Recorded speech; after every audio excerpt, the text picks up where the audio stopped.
സത്യം അറിയണം, ഒരു സത്യാർത്ഥി ആവാനുള്ള ഒരു ശ്രമം അതുണ്ടായിരുന്നോ എപ്പോഴെങ്കിലും ജീവിതത്തിൽ? കറക്റ്റ് ആയിട്ടുള്ള കാര്യങ്ങളുടെ കൂടെ നിൽക്കണം അങ്ങനത്തെ ഒരു ആഗ്രഹം ഉണ്ടായിരുന്നു. പിന്നെ ഇൻവെസ്റ്റിഗേഷൻ സ്റ്റോറീസും ഒക്കെ ഇങ്ങനെ ഉണ്ടല്ലോ നമുക്ക് ഉം. യൂട്യൂബിലും പോഡ്കാസ്റ്റിലും ഒക്കെ ഉള്ള ഇഷ്ടം പോലെ. അത് കുറേ അധികം കേൾക്കുമായിരുന്നു. ഉം, ഉം, ഉം, ഉം, അത് ഉം. അല്ലാതെ വേറെ ഇതൊന്നുമില്ല. ബട്ട് സ്റ്റിൽ അത് കുറച്ച് ഇൻട്രസ്റ്റ് ഉള്ള ഏരിയ ആയിരുന്നു. എന്തിനീ ശ്രമങ്ങൾ? അത് അറിയേണ്ടത്. ഒരു റിയാലിറ്റി ഷോയിൽ പോയി കഴിയുമ്പോഴത്തേക്കും അത് കഴിഞ്ഞിട്ട് ആ കോntestant ആയിരുന്നവര് പിന്നെ എങ്ങനെ പെരുമാറണം എന്നുള്ളത് അതിന് പ്രത്യേകിച്ച് ഒരു റൂൾ അല്ല, മാൻഡേറ്റ് ഇല്ല. ആ. മാൻഡേറ്റ് ഇല്ല. എങ്ങനെ വേണമെങ്കിലും ആവാം. സോ നമുക്ക് അപ്രതീക്ഷിതമായിട്ട് വരുന്നത് ഒത്തിരി പേര്, ഒത്തിരി ആൾക്കാര് നമ്മളെ നമ്മളായിട്ട് തന്നെ കണ്ടിട്ട് മനസ്സിലാക്കുന്നു എന്നുള്ളൊരു വലിയ പ്ലസ് വരുന്നുണ്ട്. ബിഗ് യെസ്, ബോസ് ഒക്കെ യെസ്. പോലെയൊക്കെയുള്ള ഒരു ഷോയിൽ പോകുമ്പോഴത്തേക്കും. സോ എനിക്ക് അകത്തോട്ട് കയറിയപ്പോഴത്തേക്കും ഫോളോവേഴ്സ് കൗണ്ട് പോലും ഒരു 10,000 അറൗണ്ട് ഒക്കെ ഉണ്ടായിരുന്ന ഞാനാണ് ഇപ്പോൾ ഉള്ള ഫോളോവേഴ്സ് ഉം, കൗണ്ടിലോട്ട് എത്തി നിൽക്കുന്നത്. സോ കേൾക്കാൻ അത്രയും ആൾക്കാരുള്ളപ്പോൾ നമ്മൾ ജീവിക്കുന്ന സൊസൈറ്റിയിൽ ഇഷ്ടംപോലെ കാര്യങ്ങൾ പ്രശ്നങ്ങൾ നടക്കുന്നുണ്ട്. ഉം. നമ്മളെ ഡയറക്റ്റ്ലി അല്ലെങ്കിൽ പോലും ഇൻഡയറക്റ്റ്ലി ബാധിക്കുന്ന കാര്യങ്ങളാണല്ലോ. Yes, yes. പ്രതികരിക്കണം എന്ന് ആഗ്രഹിക്കുന്നവർ നമ്മുടെ ഇടയ്ക്കുണ്ട്. പക്ഷേ പലരും ചെയ്യാത്തത് ഒറ്റയ്ക്ക് ഒന്നും ചെയ്യാൻ പറ്റത്തില്ലല്ലോ. ഉം. നമ്മൾ ഒരാളായിട്ട് എന്ത് ചെയ്യാൻ പറ്റും അങ്ങനെയൊക്കെ ചിന്തിച്ചിട്ടാ. പക്ഷേ എന്നെ കേൾക്കുന്ന കുറച്ച് പേരെങ്കിലും ഉണ്ടല്ലോ എന്ന് കണ്ടപ്പോൾ ഇത്തരം കാര്യങ്ങളിൽ ഇമ്പാക്റ്റോ അല്ലെങ്കിൽ എനിക്കൊരു വോയിസ് ഔട്ട് ചെയ്യാൻ പറ്റുന്നതോ കാര്യങ്ങളിൽ ഇടപെട്ടാൽ ചേഞ്ച് ഉണ്ടാക്കാൻ പറ്റിയേക്കാം എന്ന് ഒരു ഗെസ് വെച്ചിട്ടാണ് ഞാൻ സ്റ്റാർട്ട് ചെയ്യുന്നത്. ഇപ്പോഴും പറഞ്ഞ പോലെ ഒരു ഒരെണ്ണം അങ്ങനെ പൂർണ്ണമായിട്ട് ഒരു ഉം. എൻഡിങ്ങിൽ എത്തിയിട്ടില്ല. യെസ്, മിഡ് വേ നിൽക്കുവാണ്. സോ ഉം. ഫാർ പോയിക്കൊണ്ടിരിക്കുന്ന ആ ഒരു pace I am happy about it. അതിനകത്ത് തന്നെ പോയിട്ട് നല്ല രീതിയിൽ ഇതിന് ഇപ്പൊ സ്റ്റാർട്ട് ചെയ്ത 2 കാര്യങ്ങളാണ് പറഞ്ഞത്. ഉം. പക്ഷെ അതിനേക്കാളും കൂടുതൽ ബ്രോഡ് സ്പെക്ട്രം ഒത്തിരി കാര്യങ്ങളിലോട്ട് ഇടപെടണം എന്നുണ്ട്. നോക്കാം എങ്ങനെ പോകുന്നതെന്ന് നോക്കാം. ഏതായാലും ആ ഉദ്യമത്തിന് ആശംസകൾ. Thank you. ഇപ്പോൾ ഞാൻ ടെലഗ്രാം ബൂമിനെ പറ്റി തന്നെ ചോദിച്ചു ഉം. തുടങ്ങിക്കോട്ടെ. ഇത് ഏത് ഘട്ടത്തിലാ? ഇത് നമുക്കൊരു ബോധറേഷൻ ആവണമല്ലോ. നമുക്കൊരു അന്വേഷണം ഉണ്ടാവണമെങ്കിൽ നമ്മൾ സ്ഥിരമായി ചെയ്യുന്ന കാര്യമല്ല. ഉം. അല്ലെങ്കിൽ നമ്മളുടെ ഒരു ഏരിയ ഓഫ് ഇൻട്രസ്റ്റിൽ അങ്ങനെ പെട്ടെന്ന് വരുന്നൊരു ഏരിയയും അല്ലല്ലോ ഇത്. ഉം.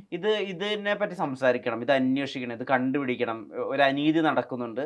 ഇത് സോഷ്യൽ നോംസിന് അപ്പുറത്ത് നിൽക്കുന്ന ഒരുപാട് ആളുകളുടെ ജീവിതം തന്നെ ഉടച്ചു കളയാവുന്ന ഒരു കാര്യമാണെന്ന്.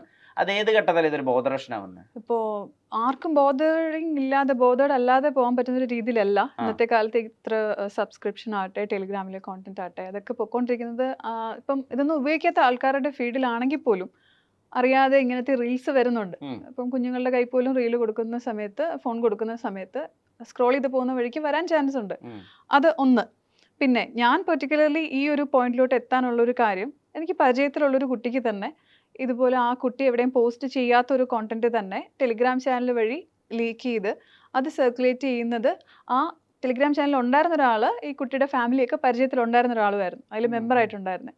അപ്പോൾ സ്വാഭാവികമായിട്ടും അറിയുന്ന ഒരാളെ കണ്ടു കഴിഞ്ഞാൽ അത് വീട്ടിലോട്ട് എത്തുക, പിന്നെ ഉം. അവർ സൈബർ സെല്ലായി കംപ്ലൈൻ്റ് ആയി അങ്ങനെ ട്രാക്ക് ഡൗൺ ചെയ്ത് സർക്കുലേറ്റ് ചെയ്യുന്ന ആ മെയിൻ പ്ലാറ്റ്ഫോം ടെലിഗ്രാം ആണെന്നുള്ളത് കണ്ടുപിടിച്ചു. ഉം. അപ്പോൾ ഉം. ആ കണ്ടുപിടിച്ച് കഴിഞ്ഞപ്പോഴത്തേക്കും ഇത്രയും ആ കുട്ടി പോസ്റ്റ് ചെയ്തതല്ല ഒന്നാമത്തെ കാര്യം. ഇത് പോസ്റ്റ് ചെയ്യാത്തതും വേറെ ആർക്കും അയച്ചു കൊടുക്കാത്തതും ആയിട്ടുള്ളൊരു ഫോട്ടോ ആണ്. അത് ഡീറ്റെയിൽ ആയിട്ട് അറിയാവുന്നതുകൊണ്ട്, ഉറപ്പായിട്ടും ഉം. ഉം. അറിയാവുന്നതുകൊണ്ടാണ് പറയുന്നത്. അങ്ങനെ ആ ഒരു കാര്യം കണ്ടപ്പോഴത്തേക്കുമാണ് ഇത്തരം ഗ്രൂപ്പിൽ പിന്നെ എന്താ നടക്കുന്നത് എന്നുള്ളത് നമുക്ക് സ്വാഭാവികമായിട്ടും ഒരു ഇത് വരും, ക്യൂരിയോസിറ്റി വരും. മോണിറ്റർ ചെയ്യാന്നുള്ളൊരു ഉദ്ദേശത്തിൽ മാത്രമാണ് സ്റ്റാർട്ട് ചെയ്തത്. ഉം. പക്ഷേ മോണിറ്റർ ചെയ്യാനായിട്ട് അതിൻ്റെ ഉള്ളിൽ നമ്മൾ മെമ്പറായിട്ട് കുറച്ച് നാൾ നിന്ന് കഴിഞ്ഞപ്പോഴത്തേക്കുമാണ് നമ്മൾ വിചാരിക്കുന്നതിനെക്കാട്ടിലും ഡെപ്തിൽ, അത്രയും വ്യാപ്തിയിൽ പ്രശ്നങ്ങൾ ഇതിനുള്ളിൽ നടക്കുന്നുണ്ട് എന്നറിയുന്നത്. അങ്ങനെയാണ് ഇതിലോട്ട് സ്റ്റാർട്ട് ചെയ്ത് വരുന്നത്. അപ്പൊ ഈ കുട്ടി ഈ വിധത്തിൽ കുറച്ച് സ്ലീസിയായി ഈ പറഞ്ഞ പോലെ ഹോട്ട് കണ്ടന്റുകൾ ആ രീതിയിൽ ഇൻസ്റ്റാഗ്രാമിലോ അല്ലെങ്കിൽ ടെലഗ്രാമിലോ കണ്ടന്റ് ചെയ്യുന്ന ഒരു കുട്ടിയായിരുന്നോ? അല്ല, അങ്ങനെ ഒരിക്കലും ചെയ്തൊരു കുട്ടിയും അല്ല. ഇതെവിടെയും പോസ്റ്റ് ചെയ്തില്ല എന്ന് പറഞ്ഞ് ഇപ്പോൾ സ്ലീസി ആയിട്ടുള്ള ഒരു പിക്ക് പോലും അല്ലത്. ഇപ്പം ഓക്കെ, നമ്മളാണെങ്കിലും ഓക്കെ. നമ്മുടെ ഫോണിൽ നമ്മുടെ സ്വന്തം പ്രൈവസിയിൽ യൂസ് ചെയ്യുന്ന ഫോണാണ്. ഒരു പുതിയ പിക്ക്, നമ്മളൊരു പുതിയ ഡ്രസ്സ് ഇട്ടാലോ അങ്ങനെ നമുക്ക് മാത്രം കാണാനായിട്ട് നമ്മൾ ഫോട്ടോസ് എടുക്കും, മിറർ സെൽഫീസ് എടുക്കും. അതുപോലത്തെ ഉള്ളൊരു ഫോട്ടോസാണ്. ഞാൻ ഡീറ്റെയിൽ ആയിട്ട് പറയുന്നില്ല ഓക്കെ, ഓക്കെ, എന്താണെന്നുള്ളത്. ഓക്കെ. Yes, yes, yes. ഒരിക്കലും ഞാനിപ്പോൾ ക്യാരക്ടർ വൈസ് ഉം. ജഡ്ജ് ചെയ്യുകയോ ഉം. അങ്ങനെ ഉം. ഉം. ചെയ്യുകയല്ല. ഇന്റൻഷ്യലി ഇങ്ങനെ ചെയ്യണം എന്ന് വെച്ചിട്ട് ഒരു രീതിയിലും ആ കുട്ടി ചെയ്തതല്ല. അല്ലാതുള്ളൊരു പിക്കായിരുന്നു. ശരി. ഒരു റാൻഡം ഫിറ്റ് ചെക്ക്. അങ്ങനെ ലൈക്ക് ഫിറ്റ് ചെക്ക് ആണോ അല്ലയോ അങ്ങനൊന്നും ഞാൻ പറഞ്ഞു വെക്കുന്നില്ല. ആ, ah, but ah. Never intended to post. Never intended to be in like അങ്ങനത്തെ ഒരു അങ്ങനെ അറ്റൻഷൻ ആ limelight കുട്ടി ആഗ്രഹിച്ചിട്ടില്ല ആ ആഗ്രഹിക്കുന്ന കുട്ടി. ഒരു കുട്ടിയല്ല, അങ്ങനെയുള്ള ഒരു കുട്ടിയേ അല്ല. അപ്പം എന്തുമാത്രം പ്രഷർ ആ കുട്ടിയുടെ മേലെ വന്നിട്ടുണ്ടാവും എന്ന് ആലോചിക്കണം. ഇതുപോലത്തെ ഒരു പിക്ക് പുറത്ത് എത്രയോ പേരടുത്ത് എത്തിയിട്ടുണ്ട് എന്നുള്ളത് അറിയത്തില്ല. അത് അറിഞ്ഞിട്ടത് വീട്ടിലൊക്കെ എത്തി ആ കുട്ടിക്ക് ആദ്യം ഇപ്പൊ ഈ ചോദിച്ച ചോദ്യം ആദ്യം ആ കുട്ടിക്ക് വീട്ടുകാരെ കൺവിൻസ് ചെയ്തിട്ടാണ് അവരും കൂടെ നിന്ന് ഇത് സൈബർ സെൽ ഒരു കംപ്ലൈന്റ് ആയിട്ട് പോകുന്നത്. പലരും ഇന്നത്തെ കാലത്ത് ചെയ്യാൻ മടിക്കുന്ന ഒരു കാര്യമാണ്. അവരുടെ സപ്പോർട്ടോട് കൂടിയാണ് ട്രാക്ക് ഡൗൺ ചെയ്തിട്ട് അത് എവിടെയായിരുന്നു സർക്കുലേറ്റ് ചെയ്തതെന്നുള്ളത് അറിയാനെങ്കിലും പറ്റി. ബാക്കി ഇപ്പൊ ഞാൻ അതിന്റെ പുറകെ പോയിട്ടാണ് ഇപ്പോഴും എത്തിയിരിക്കുക. ഞാൻ പറയട്ടെ, ഒരു വലിയ ഐസ്ബർഗിന്റെ ചെറിയൊരു അറ്റത്തെ എത്തിയിട്ടുള്ളൂ, ടിപ്പിലെത്തിയിട്ടുള്ളൂ. ടിപ്പിൽ എത്തിയിട്ടുള്ളൂ. ഇപ്പൊ ഈ പ്രശ്നങ്ങള് എനിക്ക് ഇതില് മനസ്സിലാവാത്ത കൺഫ്യൂസിങ്, സാധാരണക്കാരന് കൺഫ്യൂസിങ് ആയിട്ടുള്ള ഒരു ഏരിയ ഉണ്ടല്ലോ. അതായത് ഇത് ഡയറക്ട്ലി ബന്ധമില്ലാത്ത ഇതിനെ ബാധിക്കാത്ത ഒരു ആള് ചിന്തിക്കുന്ന ഒരു കാര്യം ഉണ്ടല്ലോ. ഉം. ആ ഒരു സൈക്കോളജി ഞാൻ പറഞ്ഞോട്ടെ. ഇപ്പൊ ഉദാഹരണത്തിന് ഇൻസ്റ്റാഗ്രാമിലോ അല്ലെങ്കിൽ ടെലഗ്രാം സബ്സ്ക്രിപ്ഷനിലോ ഒരാൾ അയാളുടെ അഡൽട്ട് കണ്ടന്റ് പ്രദർശിപ്പിക്കുന്നു. ഉം. അയാളുടെ സമ്മതത്തോട് കൂടി അത് ചെയ്യുന്നു, വില്ലിംഗ്ലി ചെയ്യുന്നു. വില്ലിങ്ങിൽ ചെയ്യുന്നു. അപ്പുറത്ത് അത് ഒരാൾ പണം മുടക്കി അത് വാങ്ങിച്ച് കാണുന്നു. ഉം. ഒരു കമ്മോഡിറ്റി വിൽക്കുന്നു, അയാളത് വാങ്ങുന്നു. ഡിമാൻഡ് ആൻഡ് സപ്ലൈ പോലെ. അത്രേ ഉള്ളൂ അവിടെ.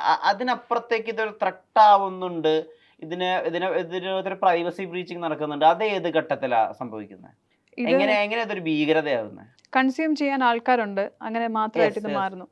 എത്ര പേര് ഇത് ഒരു മെയിൻ പ്രൊഫഷൻ ഒക്കെ വിട്ടിട്ട് ഈ ഒരു കാര്യം ഒരു ഉപജീവന മാർഗമായിട്ട് ഉം. ലൈക്ക് ഇതുകൊണ്ട് ജീവിക്കാം എന്നുള്ളത് കണ്ടിട്ട് പഠിത്തവും കാര്യങ്ങളൊക്കെ ഒരു സൈഡിൽ മാറ്റി വെച്ചിട്ട് അവരിതിലോട്ട് തിരിയുന്നത്. സാധാരണ ഹൗസ് വൈഫ് അവരുടെ ഹസ്ബൻഡ് അറിഞ്ഞുകൊണ്ട് ഈ കാര്യങ്ങൾ ചെയ്യുന്നത്, മുഖം മറച്ചിട്ട് ചെയ്യുന്നത് ആരെ കണ്ടിട്ടാ? സെലിബ്രിറ്റീസിന് ചെയ്യാം, പിന്നെ നമുക്ക് എന്താ ചെയ്താലെന്നുള്ളത് കണ്ടിട്ട്. പക്ഷേ എത്രത്തോളം അവർ മനസ്സിലാക്കാത്തൊരു കാര്യമുണ്ട്. സർഫസ് വെബിൽ മാത്രമല്ല ഇങ്ങനത്തെ കാര്യങ്ങൾ കിടന്ന് സർക്കുലേറ്റ് ചെയ്യപ്പെടുന്നത്. നമ്മൾ ഉപയോഗിക്കുന്ന ഗൂഗിളോ ബ്രൗസേഴ്സോ വെച്ചിട്ടുള്ള ഇന്റർനെറ്റ് എന്ന് പറഞ്ഞാൽ ഒരു 10% ആവുന്നുള്ളൂ. ബാക്കി 90% ഉള്ളത് ഡീപ്പ് വെബിലും ഡാർക്ക് വെബിലും. അങ്ങോട്ടുള്ള ആക്സസ് ഒക്കെ ചിലപ്പം നോർമലി ഉള്ള ആൾക്കാർക്ക് ഉണ്ടാവത്ത് പോലും ഇല്ല. അത്തരം സ്ഥലത്തോട്ടാണ് ഇതൊക്കെ പോകുന്നത്. പലരും പുറത്തോട്ട് അറിയത്തില്ല. മോണിറ്ററി ബെനിഫിറ്റ്, ഈസി മണി, അങ്ങനെയുള്ള കുറേ കാര്യങ്ങൾ വെച്ചാൽ ഇതിലോട്ട് ചെന്ന് പെടുന്നത്. പക്ഷേ എത്രത്തോളം തെറ്റാണ് അവർ ചെയ്യുന്നതെന്നുള്ളത് അവർ മനസ്സിലാക്കില്ല. നേരത്തെ പറഞ്ഞ പോലെ കാണാൻ ആൾക്കാരുണ്ട്, ഇതാക്കാനും ആൾക്കാരുണ്ട്. പക്ഷേ അല്ല, ഒരിക്കലും ഇപ്പം നമ്മൾ സാധാരണ കുറച്ചുകൂടെ പ്രൈവസിയിൽ സംസാരിക്കാനായിട്ട് സ്നാപ്ചാറ്റിങ് പറയും. സ്നാപ്ചാറ്റിൽ വന്നിട്ട് സംസാരിക്കാമെന്ന് പറഞ്ഞിട്ട് അങ്ങനെ ഡയറക്റ്റ്ലി അങ്ങോട്ട് തന്നെ ഇതാക്കുന്നവരുണ്ട്. അത് എല്ലാവിധ ഡിവൈസസും മിറർ ചെയ്തിട്ട് വേറൊരു ഫോണിലോട്ട് സ്ക്രീൻ റെക്കോർഡ് അല്ല, ഈ ഇതുപോലത്തെ എന്തെങ്കിലും രീതിയിൽ അതിൻ്റെ ക്ലാരിറ്റി കുറയുന്ന രീതിയിലില്ല, കംപ്ലീറ്റ്ലി ഹാക്ക് ചെയ്ത് ചെയ്യാനുള്ള എല്ലാ സംവിധാനങ്ങളും ഇപ്പോൾ ഉണ്ട്. അത്രയും മുന്നിട്ട് നിൽക്കുന്ന സമയത്ത് എന്ത് ഗ്യാരണ്ടിയിലാണ് ഇങ്ങനെയുള്ളവർ ഈ പറയുന്ന കണക്ക് ആ കുറച്ച് പേരിലോട്ട് മാത്രമല്ല ഇഷ്ടംപോലെ സ്ഥലത്തോട്ട് ഇത് സർക്കുലേറ്റ് ചെയ്യുന്നുണ്ട് എന്നുള്ളത് ഈ കണ്ടന്റ്സ് ഒക്കെ പബ്ലിഷ് ചെയ്യുന്ന വലിയൊരു ശതമാനം ആൾക്കാർക്കും അറിയാം. പിന്നെ ഈ പറഞ്ഞ കണക്ക് എത്രത്തോളം പോവും, പുറത്തോട്ട് വരത്തില്ല എന്നുള്ളൊരു വിശ്വാസത്തിലായിരിക്കും അവരും ചെയ്യുന്നത്. വേദലക്ഷ്മി, ഇത് വളരെ എന്താ പറയുക, ഇമ്പോർട്ടൻ്റ് ആയ ഒരു കാര്യമാണ്. വളരെ കെയർഫുൾ ആയിട്ട് നമ്മൾ സംസാരിക്കേണ്ട ഒരു ഏരിയയാണ്, വളരെ ഡെലിക്കേറ്റ് ആയ ഒരു ഏരിയയാണ്. പണം ഉണ്ടാക്കുന്നുണ്ട്, അതുപോലെ അല്ല അവരെ ട്രാപ്പിലാക്കാനുള്ള ഒരു വലിയ നെറ്റ്വർക്ക് തന്നെയുണ്ട്. മീൻസ് ഏജ് വൈസ് തന്നെ പല കാറ്റഗറീസ് ഉള്ളവർക്ക് തന്നെ ഉള്ള ചാനൽസും കാര്യങ്ങളും